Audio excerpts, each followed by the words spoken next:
नमस्कार, doctor speak कार्यक्रम में आप सभी का स्वागत है।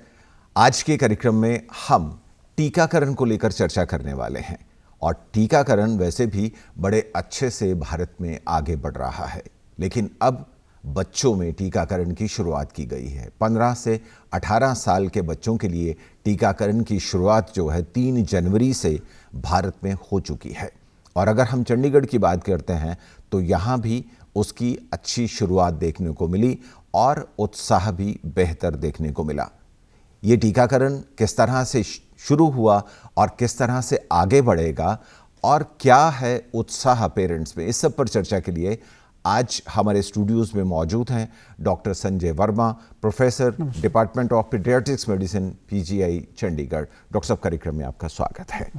डॉक्टर साहब, जब हम टीकाकरण की बात करते हैं और बच्चों में टीकाकरण की बात करते हैं तो 15 से 18 साल के बच्चों के टीकाकरण की शुरुआत हुई और PGI में भी इसकी शुरुआत जो थी वो कल से हुई, यानी कि 3 जनवरी से हुई।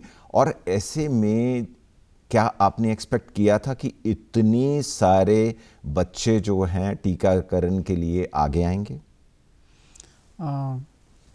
धन्यवाद। पहले तो मैं आपका धन्यवाद करना चाहूँगा कि आपने मुझे मौका दिया लोगों से रूबरू होने का, मिलने का।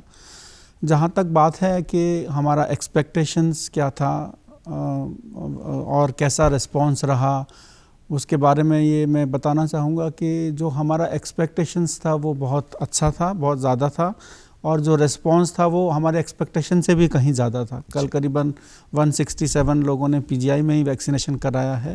मुझे लगता है कि अगर लोगों को ये इसका सेफ्टी के बारे में श्योरिटी हो कि सेफ़ है वैक्सीन और उनको एक मौका मिले कि जिससे कि अपने वो डाउट्स क्लियर कर पाएँ तो आने वाले समय में आगे और भी लोग बढ़ चढ़ के इसमें हिस्सा लेंगे, ऐसा मुझे लगता है। डॉक्टर साहब, रिस्पॉन्स अच्छा रहा और ये भी रहा कि जब बच्चों को टीकाकरण किया गया PGI में और 176 बच्चे आए, पेरेंट्स साथ थे, उन बच्चों को वहाँ बिठा दिया गया और कहीं कोई कॉम्प्लिकेशन बाद में देखने को नहीं मिली है।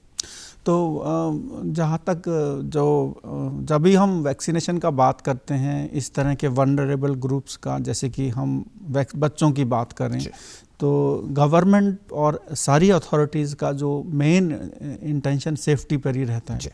तो इसीलिए इसको बहुत ही एक्स्ट्रा कॉशियसली ये डिसाइड किया गया है, जो भी लिया गया है। और जो भी इसमें वैक्सीनेशन यूज़ की जा रही हैं वो सारे जो एक्सपर्ट्स हैं, WHO के एक्सपर्ट्स हैं या इंडिया में जो एक्सपर्ट्स बैठे हुए हैं नेशनल लेवल पर, उनकी रिकमेंडेशंस के हिसाब से किया जा रहा है। और जो भी वैक्सीन यूज़ की जा रही हैं वो भी पूरी तरह से सेफ देखा गया है। और जो एक रिसेंटली एक ट्रायल भी पब्लिश हुआ है कोवैक्सीन का, बिकॉज ये जो वैक्सीन है किल्ड वैक्सीन है। किल्ड वैक्सीन हमारा मानना है कि शायद सबसे ज़्यादा एक्सपीरियंस जिस वैक्सीन पर है वो वैक्सीन है और सबसे ज़्यादा सेफ्टी प्रोफाइल हमारे पास इस वैक्सीन का है। तो उस ट्रायल में करीबन थाउजेंड्स ऑफ चिल्ड्रन में ये वैक्सीन यूज़ किया गया। इंडिया में करीबन बहुत 8-10 सेंटर्स में इसको यूज़ किया गया है। एंड उसमें जो भी रिजल्ट्स आए हैं उसमें ये देखा गया है कि ये वैक्सीन बहुत ही इफ़ेक्टिव है और दूसरा इसमें कोई भी मेजर साइड इफ़ेक्ट्स नहीं देखे गए हैं। लेकिन जैसे मैंने आपको बताया कि जब भी हम कोई मास वैक्सीनेशन का प्रोग्राम करते हैं इस लेवल पर कि पूरे इंडिया में हम वैक्सीनेट करते हैं तो हमें अलर्ट तो रहना पड़ता है। इसका मतलब हमारे पास एक ऑलरेडी एक सिस्टम होता है जिसको हम बोलते हैं AEFI, adverse event following immunization. इसका मतलब है कि हम एक्सपेक्ट करें या ना करें, कोई भी इवेंट अगर होता है जो कि अनएक्सपेक्टेड था तो हमें उसको रिकॉर्ड करना होता है। वो ऑलरेडी एक नेटवर्क है पूरे कंट्री के अंदर, तो हम रिपोर्ट करेंगे, उसको इन्वेस्टिगेट किया जाएगा और उसको हमें बताया जाएगा कि वेदर इस वैक्सीन से रिलेटेड था कि नहीं था। तो अगर हम आगे जैसे नॉर्मली जो नॉर्मल साइड इफ़ेक्ट्स होते हैं उससे ज़्यादा अगर आप साइड इफ़ेक्ट कहीं भी आपको लगता है किसी को भी, तो आपको वहीं जा कर के इन्फॉर्म भी करना चाहिए जिससे कि हम उसको पकड़ पाएँ अगर कुछ है भी तो। लेकिन कल का जो एक्सपीरियंस था हमें बहुत ही सेटिस्फैक्ट्री रहा एंड बहुत एनकरेजिंग रहा। जी, और हमारे दर्शक इस समय ये कार्यक्रम सुन रहे हैं और आपने बता ही दिया कि ये सुरक्षित है और 176 बच्चों को पहले दिन PGI में जो टीकाकरण किया गया और उसके बाद किसी तरह की भी कोई कॉम्प्लिकेशन, कोई समस्या देखने को नहीं मिली है। और ऐसे में हम सबको थोड़ा सा समझना होगा कि ये वैक्सीनेशन सुरक्षित है। डॉक्टर साहब, जब बच्चे आए, पेरेंट्स साथ में आए, तो पेरेंट्स में पहले से कुछ अवधारणाएं थी, धारणाएं थी कि पूछें हम डॉक्टर साहब से कि डॉक्टर साहब ये टीकाकरण ठीक रहेगा या नहीं रहेगा, लगवाएं या ना लगवाएं? कुछ सवाल थे? जनरल सवाल वही रहते। मैंने जैसे कहा कि इफ़ेक्टिवनेस या उससे ज़्यादा सेफ्टी ज़्यादा कंसर्न होता है पेरेंट्स को। जैसे माँ अगर ठंड में बच्चा बाहर निकल रहा है तो उसे सबसे ज़्यादा उससे चिंता है ठंड ना लग जाए। वैसे ही कोई भी नया चीज़ हम कर रहे हैं तो उनको यही चिंता है कि क्या साइड इफ़ेक्ट्स हो सकते हैं, क्या हमें उसमें प्रिकॉशन लेना चाहिए। ये जनरल सवाल ही थे। तो हमारा यही जवाब था कि जैसे अडल्ट में हमने लगाया, शुरू में थोड़ा अप्रीहेंशन होता है, पर जैसे आपने देखा, मैंने खुद भी लगाया, तो हल्का सा पेन हो सकता है, हल्का सा फीवर हो सकता है, हल्का सा स्वेलिंग हो सकता है, पर यूजुअली वो 1 या 2 दिन में सेटल हो जाता है। तो इससे ज़्यादा मुझे लगता है कि और लोगों के अंदर कंसर्न्स इतने नहीं थे।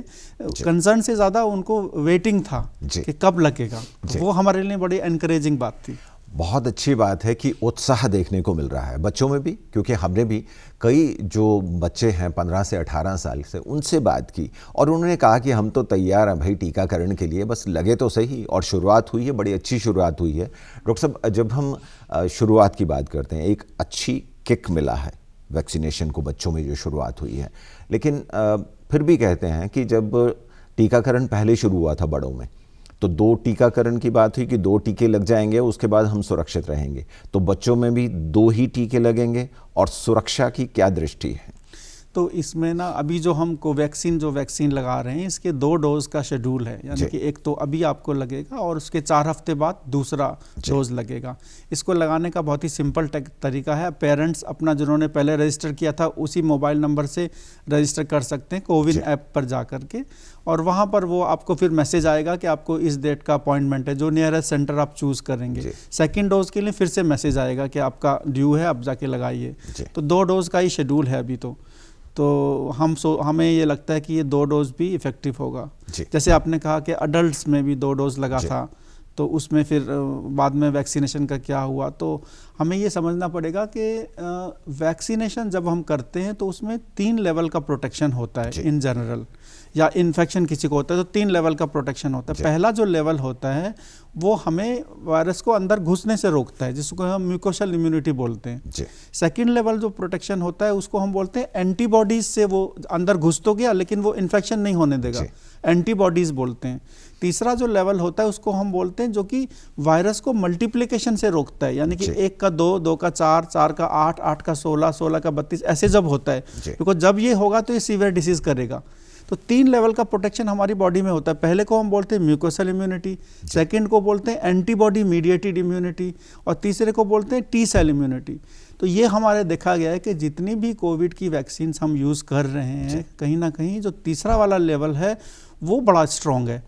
कहीं ना कहीं वो हमें मल्टीप्लिकेशन और सीवियर डिसीज से बचा रहा है। तो इसका मतलब ये है कि अगर समय के साथ, समय बीतने के साथ एंटीबॉडी लेवल्स कम भी हो जाते हैं तो फर्स्ट और सेकंड लेवल भले ही आपका कमज़ोर हो जा रहा है, लेकिन थर्ड लेवल जो है वो आपको हॉस्पिटलाइजेशन और डेथ से बचाने में सफिशिएंट है। बिल्कुल, और यही संदेश, यही शायद सबसे इम्पॉर्टेंट मैसेज है कि एटलीस्ट आपको अगर इन्फेक्शन हो भी जाता है, जैसे अभी आप देख रहे हो कि नया वेरिएंट आने के बाद में कुछ लोगों को इन्फेक्शन रिपोर्ट हो रहे हैं, बट रिएश्योर ये रहता है कि तीसरा लेवल ऑफ प्रोटेक्शन जो हमारे पास है शायद वही एक ऐसा है जो कि सबसे ज़्यादा इफेक्टिव इन वैक्सीन्स में देखा गया है, और इसीलिए वैक्सीनेशन लगाना ज़रूरी है।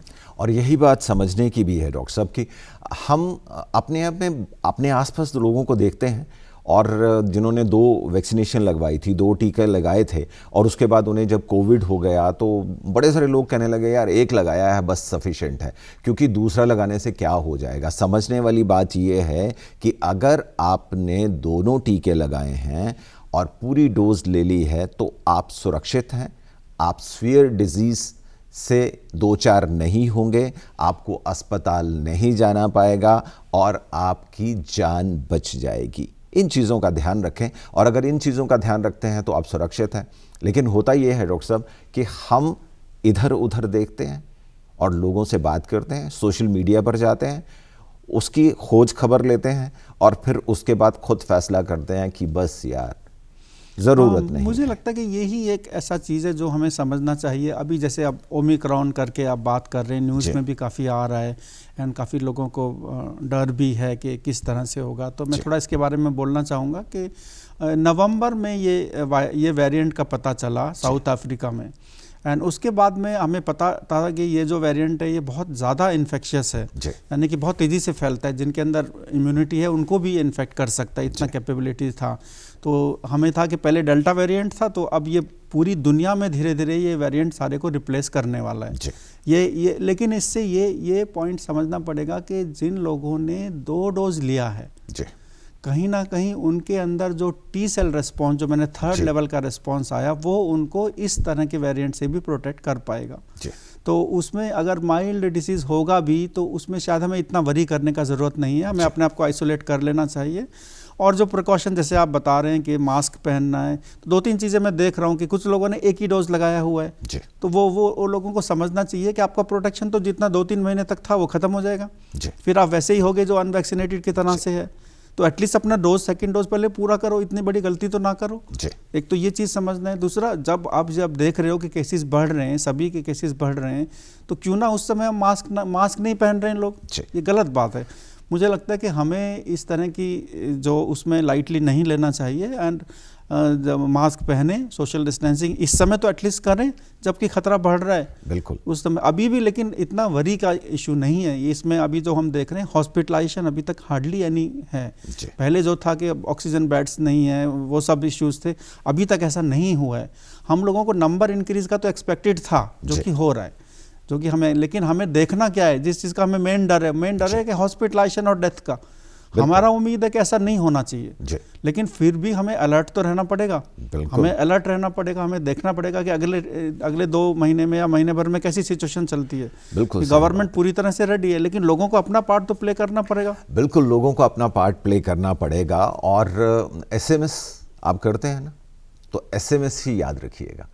उसमें यह है कि SMS, आप सोच रहे हैं कि हम SMS क्यों कह रहे हैं। SMS का मतलब है सोशल डिस्टेंसिंग, मास्क और सैनिटाइजेशन।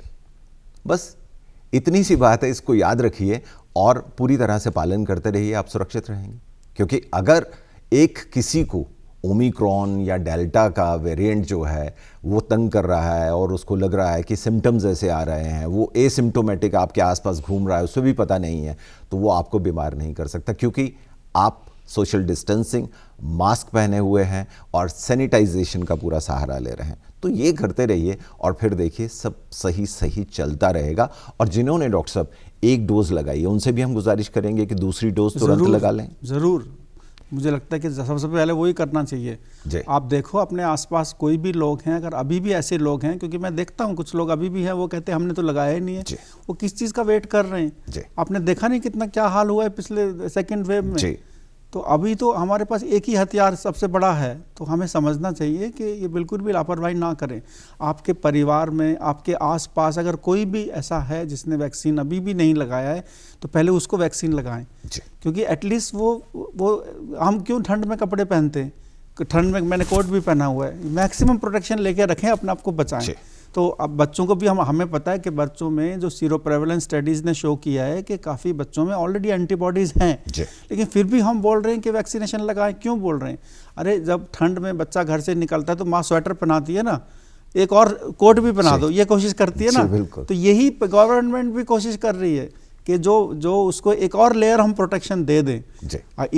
इसके बाद में केवल वो बच्चे को ही प्रोटेक्ट नहीं करेगा। आप ये समझो कि हमारा जो बच्चों का इतना बड़ा पूल था जो अनवैक्सीनेटेड था, उसमें हम वैक्सीनेशन कम्युनिटी का भी तो बढ़ा रहे हैं। अगर हम 70-80% का कम्युनिटी वैक्सीनेशन इम्यूनिटी पूल को क्रॉस कर जाते हैं तो डिसीज ही रुक जाती है। तो हमारा टारगेट केवल अपने बच्चे या अपने को ही बचाना नहीं है, देश से बीमारी को ख़त्म भी करना है। एंड अपने बच्चे को वैक्सीनेट करके हम उसमें भी कंट्रीब्यूट कर सकते हैं। जी, प्रत्येक व्यक्ति को कंट्रीब्यूट करना होगा। लेकिन डॉक्टर साहब, जब हम बच्चों की बात करते हैं तो बच्चों में बड़ी सारी सीवियर डिजीज़ेस भी होती हैं, कुछ क्रॉनिक भी होती हैं, जिसमें हम ये भी कह सकते हैं कि एलर्जी कंडीशंस होती हैं, कई बच्चों में कैंसर है और कई बच्चों में डायबिटीज़ होती हैं, ये है, या कोई बच्चे थैलेसीमिया के बच्चे हैं, कई तरह की समस्याएं उन बच्चों के साथ है। तो उनके लिए टीकाकरण कितना सुरक्षित है? तो ये समझना पड़ेगा कि ये जो बच्चे आपने बताए, जैसे कि डायबिटिक हैं या कोई हेमेटोलॉजिकल डिसऑर्डर्स हैं, कैंसर के पेशेंट्स हैं, स्टीरॉइड्स पर हैं, रीनल फेलियर के पेशेंट्स हैं, ये सभी पेशेंट जो हैं इनको तो कोविड होने का रिस्क और भी ज़्यादा है, क्योंकि इनकी बॉडी नॉर्मल कोविड हो भी चुका है तो भी इम्यून रिस्पॉन्स माउंट नहीं करती है। तो अगर हमें किसी को वैक्सीनेट करना है, सबसे पहले तो इनको करना है, ये चीज़ समझना है। दूसरा, ये जो वैक्सीन जो अभी हम यूज़ कर रहे हैं, ये कोवैक्सीन एक किल्ड वैक्सीन है, तो ये इम्यूनो कॉम्प्रोमाइज पेशेंट में भी कोई हार्म नहीं करती है। तो इन जनरल मैं बोल सकता हूँ कि कोई भी ऐसा कंट्राइंडिकेशन नहीं है कि आपको कोई डिसीज़ है और आप वैक्सीन नहीं लगा सकते, इंक्लूडिंग जो भी आपने डिसीज़ बताई।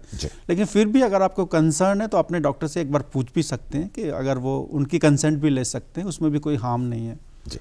डॉक्टर साहब, जब टीकाकरण होता है बच्चों में तो कुछ खास तरह के सिम्टम्स हम देख सकते हैं और उनको प्रिवेंट करने के लिए या कुछ मेडिसिन लेने की आवश्यकता है?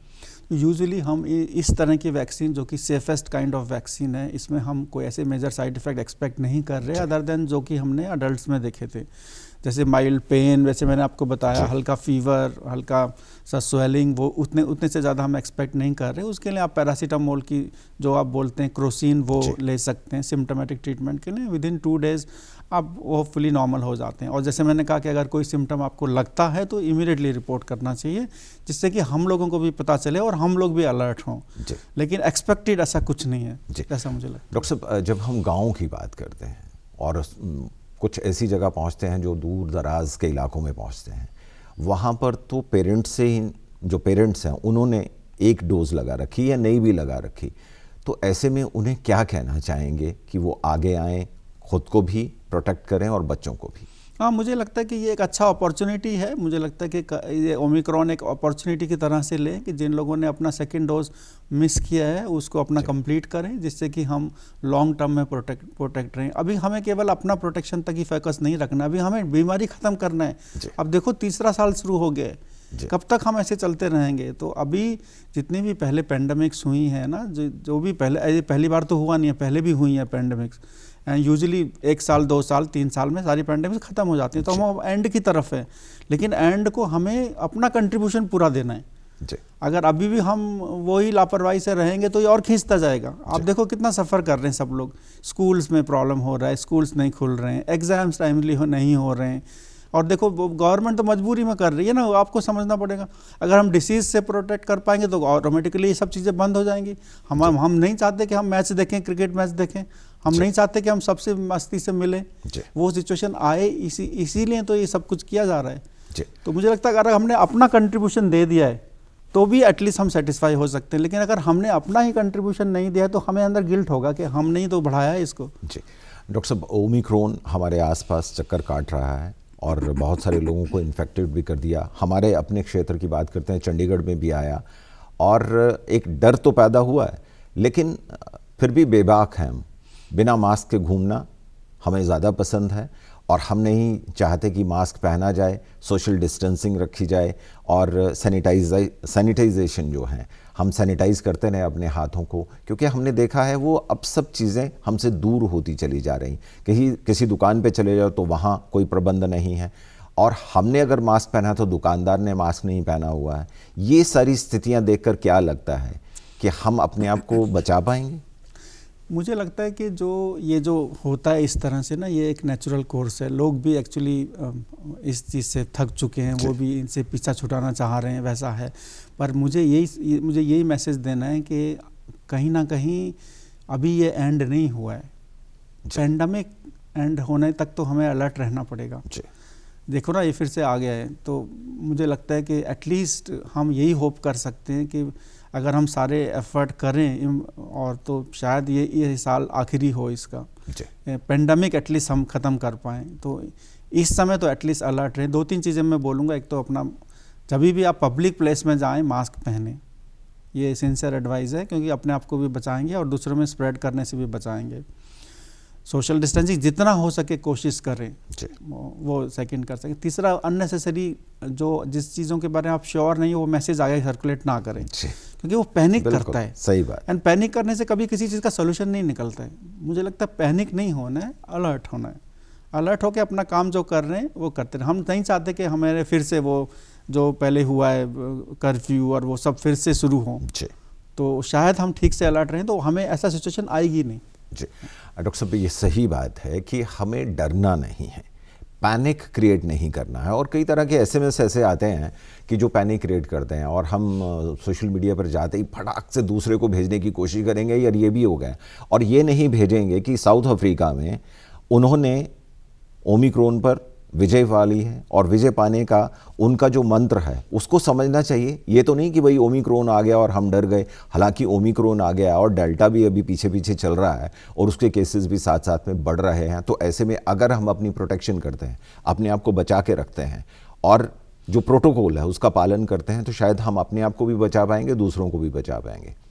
डॉक्टर साहब, जब हम ओमिक्रॉन की बात करते हैं तो डेल्टा तो चल ही रहा है, ओमिक्रॉन आ गया है, तो कुछ भिन्न है सिम्टम्स में, इनमें भिन्नता है, अलग लगता है सिम्टम्स, ऐसे कुछ है? नहीं, देखिए ये एक नेचुरल कोर्स है। जैसे कि हम बोलें कि अगर जो वायरस है ना वो केवल इंसान में ही जिंदा रह सकता है। वायरस हवा में ज़्यादा देर तक नहीं रह सकता, किसी जानवर में नहीं रह सकता। उसे ऐसे लोग चाहिए जिनको ना कभी डिसीज़ हुआ है ना कभी वैक्सीनेटेड हुआ है। अगर आप देखें अफ्रीका में तो अभी भी बहुत बड़ा एक पूरा कॉन्टिनेंट है जहाँ पर ना डिसीज़ हुआ है ना वैक्सीनेशन हुआ है। ये एक ऐसा फर्टाइल ग्राउंड है उस चीज़ को बढ़ने के लिए, इसीलिए साउथ अफ्रीका में वो हुआ है। आप पता नहीं कैसे उन लोगों को वैक्सीनेट करें, कैसे उन लोगों को प्रोटेक्ट करें, ये तो इंटरनेशनल लेवल पे लोगों को सोचना पड़ेगा, क्योंकि जब तक वो वैक्सीनेट नहीं होंगे हम लोग भी सेफ नहीं है, तो वो चीज़ समझना पड़ेगा। जहाँ तक बात करें डेल्टा वेरिएंट और ओमिक्रॉन का बात करें तो डेल्टा धीरे धीरे रिप्लेस हो जाएगा, बिकॉज ये हाईली इन्फेक्शियस है, तो डेल्टा ख़त्म हो जाएगा। डेल्टा में डेथ्स काफ़ी ज़्यादा था, रिलेटिवली ये लेस लिथल कम है, लेकिन इन्फेक्टिव है। इसका मतलब जिन लोगों को वैक्सीन लगा है उनको भी हल्का फुल्का इन्फेक्शन हो सकता है, तो वो लोग भी ये ना समझें कि इन्फेक्शन नहीं होगा, इन्फेक्शन तो हो सकता है। मैंने कहा 3 लेवल, पहला म्यूकोसल इम्यूनिटी, अंदर घुसने से रोकता है, वो तो कोई वैक्सीन नहीं रोक पा रहा है। दूसरा एंटीबॉडीज़ भी वेन ऑफ हो जाता है 6 से 9 महीने के बाद में, तो वो आपको इन्फेक्ट कर सकता है। लेकिन जो तीसरा लेवल है जो मल्टीप्लिकेशन से रोकेगा, टी सेल रेस्पॉन्स, वो रेस्पॉन्स हमारा है जिसके ऊपर सारा कुछ दुनिया टिकी हुई है, एंड वो कहते हैं कि लाइफ लॉन्ग रहता है, ऐसा भी लोगों का मानना है। हम जो ये बूस्टर की बात कर रहे हैं, अभी जो लोगों को बूस्टर लगाने की बात कर रहे हैं, इसका लॉजिक है कि उनका लेवल बढ़ा दें। जैसे कि अभी गवर्नमेंट बोल रहा है कि 10 जनवरी से they are going to start एक बूस्टर डोज उन लोगों के लिए जो हेल्थ केयर वर्कर्स हैं, जो front line worker, police, army, इन लोगों को तो कुछ प्रॉब्लम को सबसे आगे आना पड़ेगा, इलेक्शन में ड्यूटी लगेगा, उन लोगों को तो फेस करना, तो उनको हम टॉप अप कर देते हैं। इसका मतलब ये कह रहे हैं प्रिकॉशनरी डोज, मतलब हमें नहीं पता कि इसका ज़रूरत भी है कि नहीं है, सेफ्टी के लिए हम एक और डोज देते हैं जिससे एंटीबॉडी लेवल बढ़ जाए, तो हम एटलीस्ट 2nd और 3rd लेवल तो प्रोटेक्ट हमारा हो गया ना। फर्स्ट भले ही ना हो, 2nd 3rd है तो हम बीमारी से बचे रहेंगे, हॉस्पिटलाइजेशन में। ये लॉजिक है बेसिकली, ये समझते हैं। डॉक्टर साहब, वर्ल्ड वाइड जब हम रिसर्च की बात करते हैं तो ओमिक्रॉन पर जो रिसर्च चल रही है उसमें ये भी आ रहा है कि ये भी एक तरह से बूस्टर डोज का काम करेगा। ओमिक्रॉन भी कुछ लोगों में ऐसा कह सकते हो जिनको माइल्ड इलनेस हो रहा है, माइल्ड इलनेस भी एक बूस्टर की तरह काम करता है लॉन्ग रन में, क्योंकि आने वाले टाइम में देखिए ये समझना पड़ेगा कि पेंडेमिक ओवर हो जाएगा, लेकिन ये एंडेमिक तो रहेगा। वायरस तो ऐसा नहीं कह सकते कि अब खत्म हो गया, अब नहीं होगा। तो ये जो आपका जो कोविड है, covid is going to persist long, but हमें उससे इतना वरी करने का ज़रूरत नहीं होगा। उम्मीद है इस साल के बाद से अगर हम कंट्रीब्यूट करें तो इसका मतलब ये है कि जैसे हमें फ्लू होता है, इन्फ्लुएंजा होता है, उसके बाद भी कई बार निमोनिया से डेथ हो जाती है, पर बहुत रेयर है। तो वैसे ही हम सोचेंगे कि अगर हल्का फुल्का इन्फेक्शन हो रहा है तो हमें बूस्ट भी कर रहा है तो कहीं ना कहीं, लेकिन अगर सीवियर इन्फेक्शन हो रहा है तो वो डेथ कर रहा है। सीवियर इन्फेक्शन उन्हीं को होगा जिनकी इम्यूनिटी कमज़ोर है, लेकिन नॉर्मल जो लोग हैं वो शायद प्रोटेक्टेड रहेंगे। इसीलिए अगर बूस्टर का बात करेंगे तो एल्डरली लोगों में करेंगे, ना कि यंग अडल्ट्स में करेंगे। हर कंट्री अपने हिसाब से बोल रहा है। WHO ने बोला है कि हर इंडिविजुअल कंट्री को डिसाइड करना है बूस्टर देना है कि नहीं देना। ये नहीं देखो कि US में लग रहा है तो हमें भी लगाना है ना। हमारे यहाँ वैक्सीन अलग हैं, हमारे यहाँ जिस लेवल का इम्यूनिटी हमें 2nd वेव में मिला है वो और से बहुत बेटर है। हमें तो उम्मीद है कि दुनिया में सबसे अच्छा करेंगे, क्योंकि अभी तक हमारे अंदर जो इम्यूनिटी 2nd वेव में कितने लोगों का डेथ हुआ है, कितना सफरिंग हुआ है, लेकिन जो बच गए उनके अंदर बहुत अच्छी इम्यूनिटी आई है। तो ये एक पॉजिटिव पॉइंट है, तो हम अपने पॉजिटिव पॉइंट्स को देखें और फिर आगे बढ़ें। जी डॉक्टर साहब, PGI में अगर किसी को आना है बच्चों को टीका लगवाने के लिए तो कहाँ आना होगा? तो वैक्सीनेशन जो कोविड का कराना है उसके लिए ज़रूरी नहीं कि हम पीजीआई में ही आएँ, वो कहीं भी करा सकते हैं। उसका सिंपल तरीका होता है कि आपको रजिस्टर करें कोविन ऐप करके, आपने जैसे अडल्ट्स में किया था वैसे करें। कोविन ऐप में जाकर के अपना मोबाइल नंबर फीड करें, उस पर एक मैसेज आएगा, उसके बाद वो पूछेंगे आप कहाँ लगवाना चाहते हैं। वो साइट आप आइडेंटिफाई करें, अगर आप पीजीआई आइडेंटिफाई करते हैं तो फिर वो डेट बताएंगे किस डेट में किस टाइम पे वो अवेलेबल है, वहाँ पर आप चूज़ कर लीजिए और उसके बाद वहाँ जा कर के आप लगा सकते हैं। उसके बाद में जो जाना है, अभी हमारा जो साइट्स हैं, एक एपीसी एडवांस पीडियाट्रिक सेंटर में एक साइट हमने ओपन की है इसके लिए, बच्चों में वैक्सीनेशन के लिए। अडल्ट्स के लिए जो बूस्टर डोज के लिए हम दूसरी साइट पे ओपन करेंगे, अभी तो वहाँ पर ही है जी।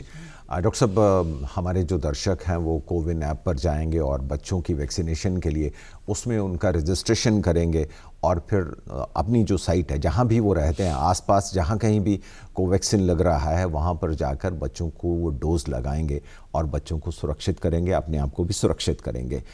चलते चलते क्या संदेश देना चाहेंगे ताकि हम ये पैंडेमिक जो है, ये जो कोविड-19 जब से चला है और हम डरे डरे से हैं, घबराए से हैं और अपने आप को बचाना चाहते हैं, क्या कहें? तो पहले तो मैं वही रिपीट करना चाहूँगा कि जो भी बच्चे जिनका जन्म 2007 2007 या उसके पहले हुआ है, या फिर जो 15 और 18 साल की एज में बच्चे हैं, उन लोगों को वैक्सीनेशन का 1-2 डोज दिया जाएगा। कोवैक्सीन लगेगा, वो आप कोविन ऐप से जैसे बताया स्टार्ट कर सकते हैं, आज भी आप कर सकते हैं रजिस्ट्रेशन, और ज़रूर करें, जल्दी करें। दूसरा, 10 जनवरी से जो हम फ्रंट लाइन वर्कर्स जो हैं, जैसे आर्मी के लोग हैं, पुलिस के लोग हैं, या जो भी फ्रंट लाइन में इमरजेंसीज में काम करते हैं, डॉक्टर्स हैं, हेल्थ केयर वर्कर्स हैं, उन सबको एक डोज एडिशनल लगा रहे हैं, protection as a precautionary dose. और 60 साल से ऊपर के लोग जिनको डिसीज़ कोई है, जैसे डायबिटीज़, हाइपरटेंशन या कोई भी डिसीज़ आपको लगता है कि जो कि इम्यूनिटी को कमज़ोर कर सकती है, वो सब भी एक डोज एक्स्ट्रा ले सकते हैं। वो आपको एडिड टॉपअप का काम करेगा। तो ये आप 10 जनवरी के बाद से वो सेम उसी रूट से आप कर सकते हैं। दूसरा, ये समझना पड़ेगा कि घबराने की ज़रूरत नहीं है, अभी हम इस पेंडेमिक के लास्ट फेज़ में आ चुके हैं, ये चीज़ समझना पड़ेगा। लेकिन ये लास्ट फेज़ को एंड अप करना है, ना कि पुल ऑन करना है। अगर हम थोड़ा भी लापरवाही करेंगे तो फिर से वो 1 और साल खींचेगा।